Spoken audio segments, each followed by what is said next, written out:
ಇವತ್ತು ಪ್ರಸ್ತುತ ದಿನಗಳಲ್ಲಿ ಒಳ ಮೀಸಲಾತಿ ವಿಚಾರವಾಗಿ ಇಡೀ ರಾಜ್ಯಾದ್ಯಂತ ಇದು ಚರ್ಚೆ ಆಗ್ತಿದೆ. ಇದು ನಿನ್ನೆ ಮೊನ್ನೆ ವಿಚಾರವಲ್ಲ. 1995ರಲ್ಲಿ ಸನ್ಮಾನ್ಯ ದೇವೇಗೌಡರು ಮುಖ್ಯಮಂತ್ರಿ ಆಗಿದ್ದ ಸಂದರ್ಭದಲ್ಲಿ ಈ ಒಳ ಮೀಸಲಾತಿ ಅನ್ನೋದು ಪ್ರಾರಂಭವಾದಂಥದ್ದು. ಯಾಕೆಂದರೆ ಪರಿಶಿಷ್ಟ ಜಾತಿಗಳಿಗೆ ವಲಯ ಮಾದಕರು ಈ ರಾಜ್ಯದಲ್ಲಿ, ಈ ದೇಶದಲ್ಲಿ ಅತಿ ಹೆಚ್ಚು ಅವಮಾನಕ್ಕೆ ಒಳಗಾಗಿರೋರು, ಅಪಚಾರಕ್ಕೊಳಗಾಗಿರೋರು, ಅಸ್ಪೃಶ್ಯತೆಗೆ ಒಳಗಾಗಿರೋರು ಇವತ್ತು ಕೂಡ ದಾರಿದ್ರ್ಯದ ನೋವಿನಿಂದ ಇನ್ನೂ ಕೂಡ ನಾವು ಮುಕ್ತವಾಗಿಲ್ಲ.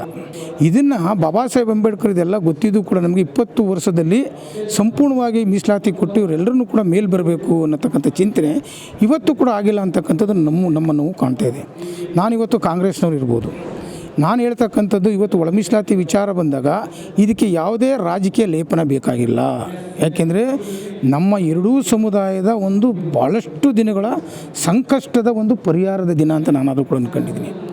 ಇಂಥದ್ರಲ್ಲಿ ಇವತ್ತು RSS BJP ಇವತ್ತು ನಮ್ಮ ಜನವನ್ನು ಎತ್ಕೊಡ್ತಕ್ಕಂಥದ್ದು, ಎಡ ಜನವನ್ನು ಒಂದು ಗುಂಪು ಮಾಡ್ತಕ್ಕಂಥದ್ದು, ಬಲ ಜನರಲ್ಲಿ ಇರ್ತಕ್ಕಂಥದ್ದು ಗುಂಪುಗಾರಿಕೆ ಮಾಡ್ತಕ್ಕಂಥದ್ದು ಎಷ್ಟು ಸಮಂಜಸ?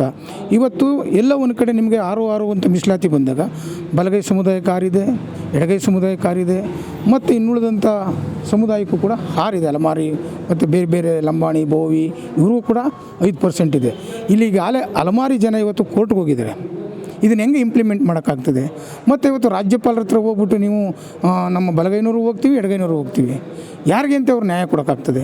ಇಲ್ಲಿ ಕೋರ್ಟಲ್ಲಿರೋದ್ರಿಂದ ಮತ್ತು ಇದರ ಸನ್ಮಾನ್ಯ ಮುಖ್ಯಮಂತ್ರಿ ಸಿದ್ದರಾಮಯ್ಯನವ್ರಿರ್ಬೋದು, ಮಾದೇವಪ್ಪನವ್ರಿರ್ಬೋದು, ಇದರಲ್ಲಿ ಯಾವುದೇ ಥರದ ಹಸ್ತಕ್ಷೇಪ ಮಾಡಲಿಕ್ಕೆ ಸಾಧ್ಯವಿಲ್ಲ. ಏನೋ ಗೊತ್ತಿರ್ತಿರ್ತಕ್ಕಂಥ ವರದಿಗಳ ಪ್ರಕಾರ ಜಾರಿಯಾಗಿರ್ಬೋದು ಹೊರತು, ಸಮೀಕ್ಷೆಯಲ್ಲಿ ತಪ್ಪಾಗಿರ್ಬೋದು ಹೊರತು ಅವರು ಉದ್ದೇಶಪೂರ್ವಕವಾಗಿ ಮಾಡಿದ್ದಾರೆ ಅಂತಕ್ಕಂಥದ್ದು ನಮಗಿಲ್ಲ. ನೀವು ಅಂತ್ಯವರೆಗೆ ಹೋರಾಟ ಮಾಡಿ. ಇಲ್ಲಿ BJP ಬಲಗೈನವರು ಬನ್ನಿ, JDS ಬಲಗೈನವರು ಬನ್ನಿ, BSP ಬಲಗೈನವರು ಬನ್ನಿ, ಕಾಂಗ್ರೆಸ್ ಬಲಗೈನವರು ಬನ್ನಿ, ಇದರಲ್ಲಿ ಯಾವುದೇ ಥರದ ಅಭ್ಯಂತರ ಇಲ್ಲ. ನಿಮ್ಮ ಮಹೇಶ್ನೇ ಆಗಲಿ, ನಾರಾಯಣ ಸ್ವಾಮಿ ನಾವು ತೇಜೋವಧೆ ಮಾಡೋಕ್ಕಲ್ಲ ನಾವು ನಿಂತಿರೋದು. ಆದರೆ ಇದರಲ್ಲಿ ರಾಜಕೀಯ ಲೇಪನ ಬೇಡ. ನೀವು ಇನ್ನೊಬ್ಬರ ಮಾತನ್ನು ಕೇಳಬಾರ್ದು. ನಿಮಗೇನಾದರೂ ಕೂಡ ನಿಜವಾದ ಬಲಗೈ ಸಮುದಾಯದ ಬಗ್ಗೆ ಗೌರವ ಇದ್ದರೆ ನೀವು ಯಾಕೆ ಮತ್ತೆ ಮುಖ್ಯಮಂತ್ರಿಗೆ ಚಪ್ಪಲಿ ಹೊಡಿಬೇಕಾಗಿತ್ತು? ಮಾದೇವಪ್ಪನವ್ರಿಗೆ ಯಾಕೆ ಚಪ್ಪಲಿ ಹೊಡಿಬೇಕಾಯಿತು? ಜ್ಞಾನಪ್ರಕಾಶ್ ಸ್ವಾಮೀಜಿಗೆ ದಿಕ್ಕಾರಕ್ಕೆ ಹೋಗಬೇಕಾಗಿತ್ತು?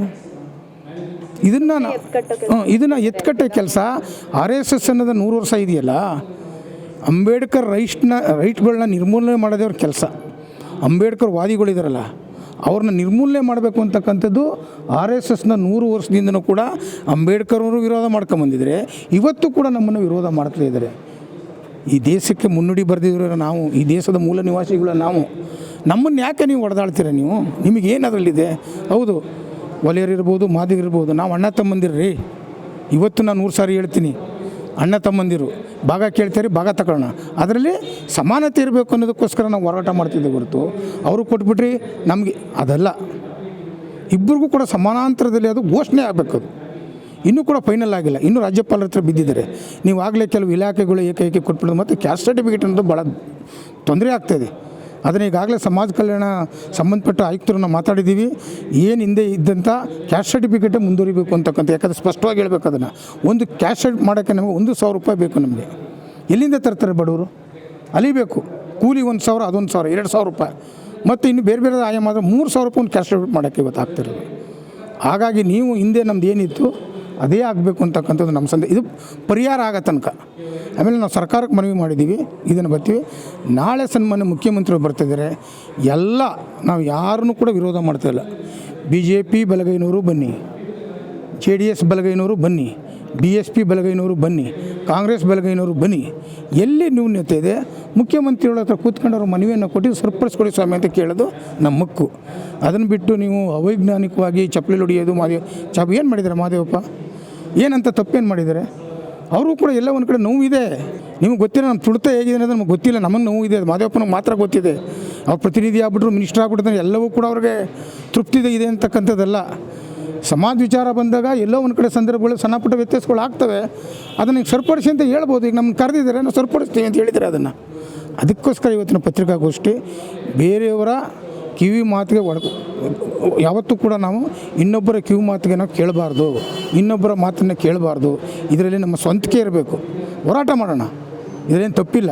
ಯಾರನ್ನೂ ನಾನು ವಿರೋಧ ಮಾಡಲ್ಲ. ನನಗೆ ಗಂಗೋತ್ರಿ ವಿದ್ಯಾರ್ಥಿ ಇರ್ಬೋದು, ಕರ್ನಾಟಕ ರಾಜ್ಯದ ಎಲ್ಲ ವಿಶ್ವವಿದ್ಯಾಲಯ ವಿದ್ಯಾರ್ಥಿನೂ ಕೂಡ ಮನವಿ, ಇದು ಭಾಳ ಆರೋಗ್ಯಕರವಾಗಿ ನಮ್ಮಲ್ಲೇ ಯಾವುದೇ ಒಂದು ಭಿನ್ನಾಭಿಪ್ರಾಯ ಇಲ್ಲದೆ ಈ ಸಮಸ್ಯೆನ ಬಗೆಹರಿಸತಕ್ಕಂಥ ಪ್ರಯತ್ನ ಮಾಡೋಣ.